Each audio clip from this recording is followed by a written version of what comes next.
Time ম্যাগাজিনের senior সাংবাদিক Dan কোগিন বিশ্বজোড়া যার নাম, তিনি 1971 সালের 25শে মার্চ অন্যান্য বিদেশি সাংবাদিকদের সঙ্গে আটকা পড়েছিলেন শাহবাগের ইন্টারকন্টিনেন্টাল হোটেলে। ওই রাতে তিনি দেখেছিলেন যে পাকিস্তানি হানাদার বাহিনী কিভাবে ঘুমন্ত বাংলাদেশিদের উপরে নির্মম হত্যাযজ্ঞ চালিয়েছিল। সেই ঘটনা তিনি তার নোটবুকে লিখে রেখেছিলেন। পরের দিন বিদেশি সাংবাদিকদের ওই হোটেল থেকে নিয়ে যাওয়া হয় এয়ারপোর্টে এবং সেখান থেকে নিয়ে যাওয়া হয় পাকিস্তানে। তারপরে এই সাংবাদিকদের বিভিন্ন দেশে যার যার দেশে পাঠিয়ে দেওয়া হয়। সেখান থেকেই এই কোগিন রিপোর্ট করেছিলেন 1971 সালের 25শে মার্চের সেই ভয়াল রাতের ঘটনা, ঢাকার যে অবস্থা সেটা নিয়ে। এরপরেও তিনি আবার ওই সময় বাংলাদেশে ঢুকেছিলেন সীমান্ত দিয়ে, কুষ্টিয়ায়, এপ্রিল মাসে। সেই সময় কুষ্টিয়ায় যেভাবে ম্যাসাকার হয়েছিল, সেই ম্যাসাকারের উপরেও কিন্তু তিনি একটা রিপোর্ট করেছিলেন। সেই প্রতিবেদনটিও টাইম ম্যাগাজিনে ছাপা হয়েছিল, দ্য ব্যাটেল অফ কুষ্টিয়া। বাংলাদেশে যুদ্ধের যে কাহিনী তিনি তুলে ধরেছিলেন তা এখনো মানুষের স্মরণে আছে। ড্যান কোগিন শুধুমাত্র যে 1971 সালেই বাংলাদেশে এসেছিলেন তা নয়, এর আগেও তিনি এসেছেন 69-এ যে গণ অভ্যুত্থান হয়েছিল তার ঠিক আগে দিয়ে। সেই সময় তিনি বাংলাদেশের পরিস্থিতি নিয়ে রিপোর্ট করেছিলেন এবং বলেছিলেন যে পাকিস্তান আর একসঙ্গে থাকছে না। ওই সময়কার রিপোর্ট করার মধ্য দিয়ে বেশ কয়েকজন রাজনৈতিক নেতার সঙ্গে তার ঘনিষ্ঠতা বেড়ে যায়। এর মধ্যে অন্যতম হচ্ছেন সে সময় শেখ মুজিবুর রহমান এবং মৌলানা ভাসানীর সঙ্গে তার ঘনিষ্ঠতা হয়। এই মৌলানা ভাসানী সম্পর্কে তিনি একটা রিপোর্ট করেছিলেন টাইম ম্যাগাজিনে এপ্রিলে। যে রিপোর্ট তিনি করেছিলেন তার শিরোনাম দিয়েছিলেন দ্য প্রফেট অফ ভায়োলেন্স। সেটাও টাইম ম্যাগাজিনের প্রচ্ছদ প্রতিবেদন হয়েছিল।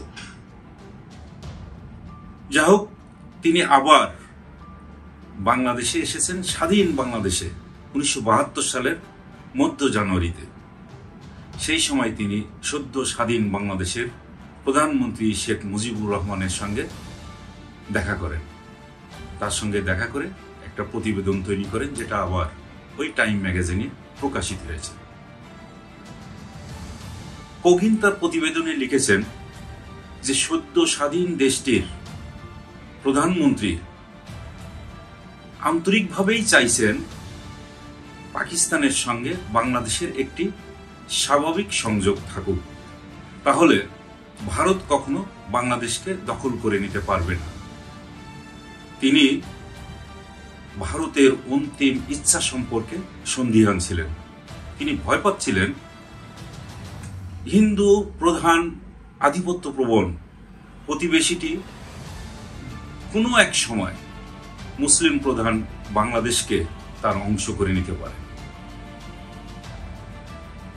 এই প্রতিবেদন নিয়ে অবশ্য মার্কিন স্টেট ডিপার্টমেন্ট প্রথম দিকে কোনো রকম গুরুত্ব দিতে চায়নি, কিন্তু কোগিন যখন কলকাতায় মার্কিন কনসাল জেনারেলকে এই কথাটা বললেন যে আমি শেখ সাহেবকে এই কথা বলতে শুনেছি, তখন মার্কিন স্টেট ডিপার্টমেন্ট একটু নড়ে চড়ে বসল।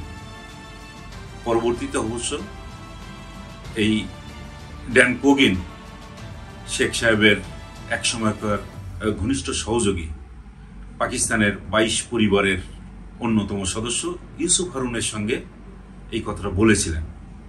তখন তাকে বলা হয়েছিল যে শেখ সাহেব তার জীবনের ঝুঁকি থাকতে পারে, এই কারণে কথাটা প্রকাশ্যে বলছেন না।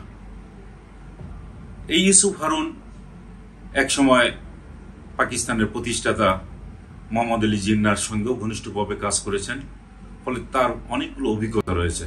ইউসুফ হারুন পরবর্তীতে শেখ সাহেবের সঙ্গেও এই বিষয়টি নিয়ে আলাপ করেছেন। এতক্ষণ যে কথাগুলো বললাম এটা লেখা হয়েছে বিজেড খসরুর বাংলাদেশ মিলিটারি কু গ্রন্থ থেকে। ঠিক এই কথাটা আলোচনা হচ্ছে এই কারণে, শেখ সাহেব এখান থেকে 52 বছর আগে তিনি দিব্যি চোখে দেখতে পাচ্ছিলেন যে কোনো না কোনো সময় ভারত বাংলাদেশকে দখল করে নিতে পারে, তার অংশ করে নিতে পারে, এইরকম আশঙ্কা তিনি প্রকাশ করেছিলেন। কিন্তু 52 বছর পরে এসে তারই কন্যা যেভাবে দিল্লিতে গিয়ে বাংলাদেশের স্বাধীনতা, সার্বভৌমত্ব বিকিয়ে দিয়ে এসেছে, সেটা এক নজিরবিহীন। মেঘ না চাইতে যেমন বৃষ্টি, ঠিক তেমনি ভাবে তিনি বাংলাদেশের বুক চিরে রেল করিডোর দিয়ে এসেছেন, যা কিনা আরেকটি দেশের স্বার্থের পরিপন্থী হতে পারে, যেমন চীনের স্বার্থের পরিপন্থী হতে পারে। এই রেল করিডোর যে কোনো সময় বাংলাদেশের জন্য বিপদ ডেকে নিয়ে আসতে পারে।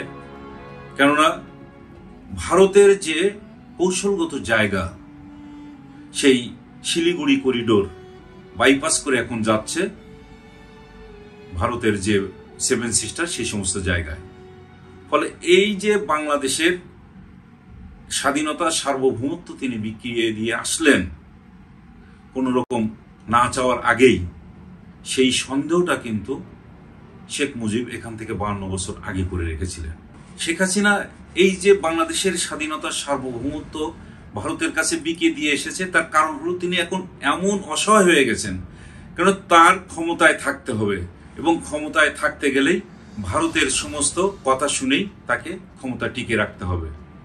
যে কারণে তাকে চীন সফর করতে গেলেও ভারতের অনুমতি নিতে হচ্ছে, যেটা তার পররাষ্ট্রমন্ত্রী মিডিয়ার সঙ্গে অত্যন্ত ফলাওভাবে উচ্চারণ করলেন যে ভারতের কাছ থেকে অনুমতি নিয়ে আসা হয়েছে, ভারতের কোনো আপত্তি নেই যে প্রধানমন্ত্রী শেখ হাসিনা চীন সফরে যাবেন। এরই পরিপ্রেক্ষিতে কিন্তু আরেকটি কথা বলতে হয়। এখন 1974 সালে লাহোরে ওআইসির সম্মেলন হওয়ার কথা, সেই সম্মেলনে যোগ দেবেন প্রধানমন্ত্রী শেখ মুজিবুর রহমান। এটা নিয়ে অনানুষ্ঠানিকভাবে মন্ত্রিসভার বেশ কয়েকজন সদস্যের সঙ্গে তার আলোচনা হচ্ছিল। সেখানে তাজউদ্দিন আহমেদ ছিলেন, ডক্টর কামাল হোসেন ছিলেন এবং আব্দুস সামাদ আজাদও ছিলেন। তিনি যখন লাহোরে ওআইসি সম্মেলনে যাওয়ার আকাঙ্ক্ষা প্রকাশ করলেন, তখন তারা বলে উঠলেন যে না না, এই মুহূর্তে যাওয়া যাবে না, যেহেতু বাংলাদেশ একটি ধর্মনিরপেক্ষ দেশ, এই সময় ইসলামী সম্মেলন সংস্থার সম্মেলনে যাওয়া ঠিক হবে না। শেখ সাহেব ছিলেন লাহোরে যাওয়ার পক্ষে। তখন এই মন্ত্রীরা বললেন যে তাহলে যাওয়ার পথে যদি দিল্লিতে যাত্রা বিরতি করে অনুমতি নিয়ে যাওয়া হয়, তাহলে সব কুল বজায় থাকে, এমন একটি কথা মন্ত্রিসভার ওই সদস্যরা বললেন। এটা শুনে শেখ সাহেবের মনে তীব্র প্রতিক্রিয়ার সৃষ্টি হল। সেই প্রতিক্রিয়ার একটা বর্ণনা দিয়েছেন সেই সময়কার জাতীয় সংসদের চিফ হুইপ শাহ মোয়াজ্জেম হোসেন। তিনি বলছেন, বঙ্গবন্ধু টেবিল চাপড়িয়ে রীতিমতো ক্রুদ্ধ কণ্ঠে চিৎকার করে উঠলেন, আমি কারো মাকাতামাক খাই যে আমাকে মাঝপথে নেমে কারো মত নিতে হবে? তোমরা ভেবেছ কি আমাদের স্বাধীনতা, সার্বভৌম দেশ? কি করব না করব আমরাই সাব্যস্ত করব। কাউকে ট্যাক্স দিয়ে চলার জন্য দেশ স্বাধীন হয়নি। পিন্ডির গুহা থেকে দিল্লির গর্তে ঢুকব, আমার জীবদ্দশায় তা হবে না। সেই একই কথা আবার বলতে হচ্ছে যে দিল্লির অনুমতি নিয়ে লাহোরে যাওয়ার জন্য যখন মন্ত্রিসভার এই সিনিয়র সদস্যরা তাকে পীড়াপিড়ি করতে শুরু করেছে, ঠিক তখন তিনি জবাবটা কি দিয়েছিলেন যে কারোর মাখা তামাক খাই যে আমার অনুমতি নিয়ে যেতে হবে। কিন্তু আমাদের বর্তমান প্রধানমন্ত্রী যখন চীন সফরে যাচ্ছেন, তখন বলতে হচ্ছে দিল্লির কোনো আপত্তি নেই, এ কথাও শুনতে হচ্ছে। পিতা এবং কন্যার মধ্যকার এই যে তফাৎ, এই তফাৎ থেকে আমাদের এখন আরো অনেক শঙ্কিত হওয়ার অবকাশ রয়েছে।